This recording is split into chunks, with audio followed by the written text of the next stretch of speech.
آج رمضان مبارک کی 24 تاریخ ہے اور سورہ حامیم سجدہ کی آیت نمبر 30 کے حوالے سے درس قرآن کا عنوان ہے استقامت کا بدلہ۔ اللہ رب العالمین نے فرمایا کہ بے شک جن لوگوں نے کہا کہ ہمارا رب اللہ ہے، پھر اس پر استقامت اختیار کیے، ثم استقاموا، پھر اس پر جم گئے، تتنزل علیہم الملائکہ،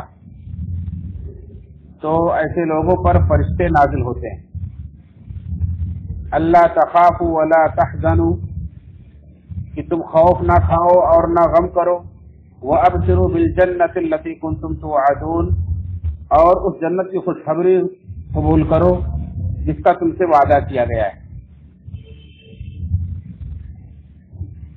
نحن اولیاؤکم فی الحیات الدنیا وفی الآخرہ، ہم دنیا کے اندر بھی تمہارے دوست ہیں اور آخرت کے اندر بھی۔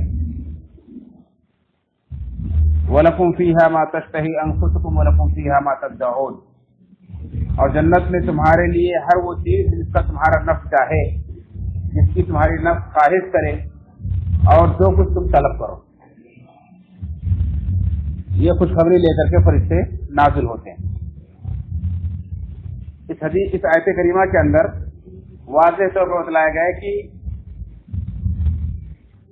استقامت اختیار کرنے والوں کا بدلہ یہ ہے کہ اللہ رب العالمین کی طرف سے یہ خوشخبری سنائی جاتی ہے کہ اللہ تخافوا ولا تحزنوا، تم خوف نہ کرو نہ تم غم کرو۔ یہ جو جملہ بابا قرآن کریم میں پڑھتے ہیں کہ ایمان والوں کے لیے اللہ رب العالمین نے وعدہ کیا ہے، جیسے آپ شروع میں سن چکے سورہ بقرہ کے اندر فمن تبع ہدایا فلا خوف علیہم ولا هم يحزنون، جو میری اتاری ہوئی ہدایت کی پیروی کریں گے تو ان پر نہ کوئی خوف ہوگا نہ کوئی غم ہوگا۔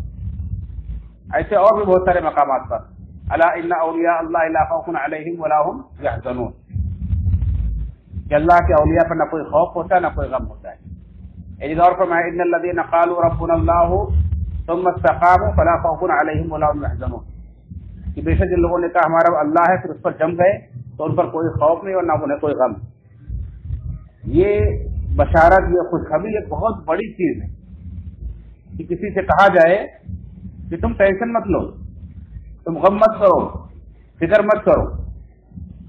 آپ تصور کریں کہ آپ کی زندگی میں بھی کتنے ایسے مرحلے آتے ہیں کہ جب آپ انتہائی گھبراہٹ میں ہوتے ہیں، انتہائی پریشان ہوتے ہیں، اور آپ چاہتے ہیں کہ اس وقت آپ کو کوئی ڈھارس بندھائے، کوئی مطمئن کرے، آپ کو کوئی ہمت دلائے، چاہے وہ بہت زیادہ فکر اور ٹینشن کا مرحلہ ہو، کوئی بہت بڑا حادثہ آنے والا ہو، کوئی بڑی ذمہ داری آپ کو ادا کرنی ہو، بہت بڑے امتحان سے آزمائش سے آپ کو گزرنا ہو، یا کوئی بڑا حادثہ آپ کی زندگی میں پیش آ چکا ہو، دونوں مرحلوں میں انسان اس بات کی بہت چاہت رکھتا ہے کہ اس سے کوئی کہے کہ ٹینشن مت لو، اور ایسے موقع پر انسان کو بہت تسلی ہوتی ہے اور بہت سکون ملتا ہے۔ اللہ کے نبی صلی اللہ علیہ وسلم بھی اپنے دوست ابوبکر صدیق رضی اللہ تعالیٰ عنہ کے ساتھ میں غار حرا میں چھپے ہوئے تھے، اور کب چھپے ہوئے تھے؟ ہجرت کے موقع پر، جب مکہ کے لوگوں نے اعلان کر دیا تھا کہ جو ان کا سر کاٹ کے لائے گا انہیں 100 سرخ اونٹ بھی دی جائیں گے، اور تلاش میں لوگ اس غار تک پہنچ گئے تھے۔ غار کے اندر بیٹھے ہوئے اللہ کے نبی صلی اللہ علیہ وسلم اور ابوبکر رضی اللہ تعالیٰ عنہ ان کافروں کے پیر دیکھ رہے تھے، غار کے سامنے کھڑے تھے۔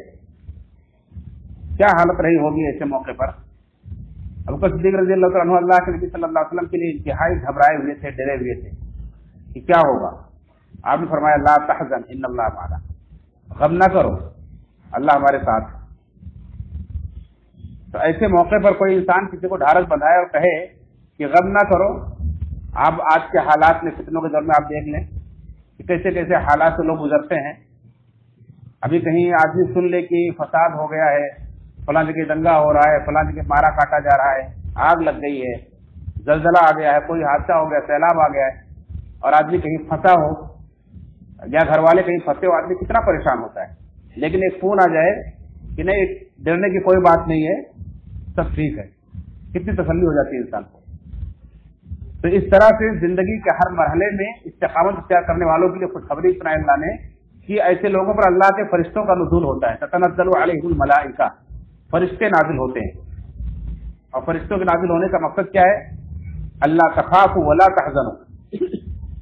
یہ دنیا کے اندر بھی ہر مرحلے میں، میدان بدر کے اندر بھی جب 313 مسلمان تھے، سامنے ہزاروں کی تعداد میں کافر تھے اور پوری طرح سے اسلحے سے لیس تھے. ادھر پوری طرح ہتھیار بھی نہیں تھے، کمزور تھے، کسان لوگ تھے، لیکن اللہ رب العالمین نے فرشتے نازل فرمائے. کیوں؟ ان کے حالت بنانے کے لیے، انہیں مطمئن کرنے کے لیے. فتح تو اللہ تعالیٰ بغیر فرشتوں کو نازل کیے بھی دے سکتا تھا، لیکن فرشتوں کو ان کے پیچھے نازل کیا کہ تمہیں ڈرنے کی ضرورت نہیں، تمہارے ساتھ اور لوگ بھی ہیں، تو اپنی تعداد کو مت دیکھو. تو اس طرح سے آپ جب کسی ایسے حالات سے دوچار ہوتے ہیں، جب آپ کی جان کو، مال کو، آپ کے ایمان کو خطرہ ہوتا ہے، تو ایسے موحد پرست کو، ایسے توحید پرست کو، ایسے سخاوت کیا کرنے والوں کو اللہ رب الفرشتے نازل کرتا ہے اور انہیں وہ ڈھارس بڑھاتے ہیں. اللہ تخافوا ولا تحزنوا، غم مت کرو، خوف مت کھاؤ. ایسے موقع پر فرشتے کے نازل ہونے کا کیا مطلب ہے؟ کہتے ہیں کہ جس طرح سے اللہ نے فرمایا کہ افاق اور اثیم، یعنی بہت جھوٹے لوگ، گنہگار لوگوں کے ساتھ میں شیطان کا ساتھی ہوتا ہے، دوست ہوتا ہے، ایسے نیک لوگوں کے فرشتے ساتھی ہوتے ہیں. شیطان انہیں غلط راستے پر لے جاتا ہے، انہیں خوف دلاتا ہے، انہیں فقر سے ڈراتا ہے، لیکن فرشتے انہیں امید دلاتے ہیں. فرشتے انہیں کہتے ہیں کہ غم مت کرو، خوف مت کرو. فرشتے انہیں نیکی کے راستے پر ان کے قدم جماتے ہیں، انہیں مضبوط کرتے ہیں. ہمیں اگرچہ نظر نہیں آتے، جیسے شیطان نظر نہیں آتا ہے مگر جھوٹوں کے ساتھ ہوتا ہے. دنیا میں جو برے کام کرتے ہیں ان کے ساتھ شیطان ہوتا ہے، اس کا ساتھی ہوتا ہے. قرآن کریم میں اس کا ذکر کیا گیا بار بار کہ شیطان ایسے لوگوں پر نازل ہوتا ہے. تو ایسے ہی فرشتے نیک لوگوں پر نازل ہوتے ہیں. جب بھی آپ کہیں ایسے موقع پر گھر جائیں، پریشان ہو جائیں، فرشتے اتر کر کے آپ کو ڈھارس بڑھاتے ہیں، امید دلاتے ہیں. دنیا اور آخرت کے ہر مرحلے میں آگے کیا کہا انہوں نے؟ نحن اولیاءکم فی الحیات الدنیا وفی الآخرہ، دنیا بھی ہم تمہارے دوست ہیں اور آخرت میں تمہارے دوست. تو آخرت میں بہت سارے مرحلے ایسے پیش آئیں کہ ہر انسان کے ساتھ جب موت کا وقت ہوگا، انسان گھبراہٹ میں ہوگا، اس وقت فرشتے نازل ہوں گے اور فرشتے اسے امید دلائیں گے، ڈرو مت، تم اپنے اس رب کے پاس جا رہے ہو جو تم سے راضی ہے، تم سے ناراض نہیں ہے، تمہیں ڈرنے کی ضرورت نہیں ہے. قبر کے مرحلے میں فرشتے اترتے ہیں، وہاں فرشتے ڈھارس بندھاتے ہیں. جب دوبارہ قبر سے اٹھایا جائے گا، سور پھونکا جائے گا، اس وقت فرشتے امید دلائیں گے، اس وقت انہیں گھبرانے نہیں دیں گے. جب آپ کا پلچرات پیچھے گزر ہوگا، اس وقت فرشتے آپ کی ڈھارس بندھائیں گے اور آپ کو گھبرانے نہیں دیں گے. زید بن اسلم رحمہ اللہ فرماتے ہیں کہ موت کے وقت، قبر میں اور بعثت کے وقت، یعنی موت کو دوبارہ اٹھائے جانے کے وقت یہ خوشخبری سنانے کے لیے فرشتے نازل ہوتے ہیں.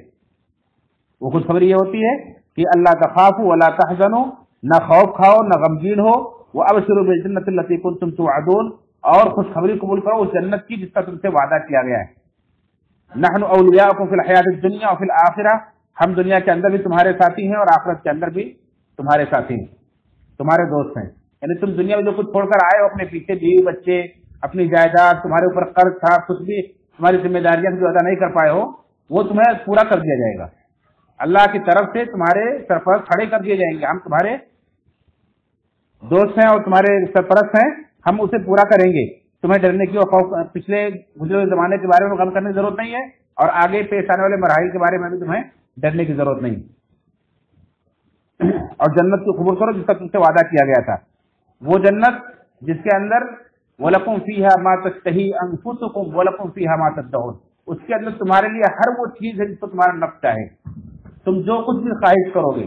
وَلَكُمْ فِيهَا مَا تَدَّعُونَ، جو کچھ تم طلب کرو گے ہر وہ چیز تمہارے لیے وہاں مہیا کر دی جائے گی.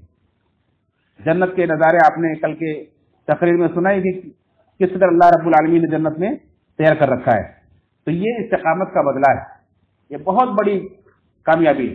اسی لیے اللہ کے رسول صلی اللہ علیہ وسلم کے ایک صحابی سفیان بن عبداللہ رضی اللہ تعالیٰ عنہ ہیں، انہوں نے کہا کہ اللہ کے رسول صلی اللہ علیہ وسلم مجھے اسلام کے بارے میں کوئی ایسی اہم بات بتلا دیجیے، کوئی ایسی پوائنٹ بتلا دیجیے کہ مجھے پھر اس کے بعد کسی اور سے پوچھنے کی ضرورت نہ پیش آئے.